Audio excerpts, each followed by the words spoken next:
This is a quick one. You're 40 minutes into a meeting and the decision still isn't getting made. What do you do? Hello, Sam. Hello, everyone. Let's see. We could either plow through, we could postpone, we could escalate, we could detangle, or the last option is to reframe. And which one is the default? The default is usually let's plow through and keep on at it until we get a decision done. And usually it's a mistake. Okay, so walk me through them. Well, let's see. Slugging through is what we see most of the time. And basically, everybody stays in the room. Everybody argues their points. And we keep on at it. And people get tired. But somehow, everybody has to stay until a decision is made, regardless of how tired we are or how uninterested in even the conversation. Because sometimes in the meetings that I attend and we slug through, a lot of people become disinterested because they can't even focus anymore because of the length of the meeting. So pushing through gives you a decision, just not a good one. That's correct. And the second option is postponing the meeting. And in that, if you don't identify why the meeting stalled, it's not going to work because you're just going to have another same meeting a few days later. Unless something changes between now and that meeting, which normally isn't the case. That's correct. I mean, if you're going to postpone the meeting, then you're going to have to assign an owner that would identify what led to the meeting stalling or what was missing so that next time you meet, you don't have the same problem like you did in the first meeting. What's the third one? So the third one is escalate, and Bezos refers to it as disagree and commit. So basically, you name a decider, you capture the dissent and what's happening, and you move on. And usually in cybersecurity, it's quite needed because a decision needs to be made and made quick.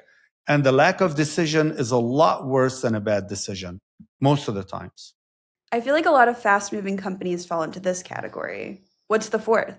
So the fourth one is detangling. And what that is in a meeting, usually the decision isn't just one decision. It's probably 1, 2, 3, or 4 or more decisions. And so you detangle the decision into those subset or subcategories. And then you agree on the principles and you assign owners for those 3, 4, or 5 decisions. Make whatever decisions you can make and have the owners come back with the answers and the decisions for the rest.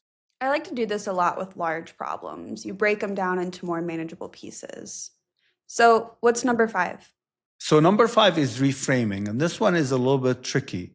So reframing is sometimes you're asking for X, but solving for Y. So you have to change the question that's being asked. It could be that a person that is needed isn't in the room, or that you have assumptions that you thought were fixed are not really fixed. So this one is a little bit more complicated, but it's nice that when you see all the different tools that you have here to identify what's stalling a meeting, you could make a choice by trying to figure out which one of these apply. So how do you pick? 5 options is a lot to choose from in the moment. Well, I wouldn't pick. I would diagnose the problem first because that's the most important. Start with the diagnosis, then look into the options and pick. So if it's missing information? Postpone with an owner. What if it's missing authority? Escalate. If it's unspoken disagreement? Name it before you do anything else. And if it's fatigue? Stop and come back fresh. What if it's the wrong people? Reset the room. And if it's the wrong question? Reframe. In summary, follow the cause, because the other option, your default, is going to be to push through. You're going to get tired, and at the end of the day, most likely will make the wrong decision. Thanks, Usama. This was really insightful. And thanks to those watching. We'll see you next time on Bits.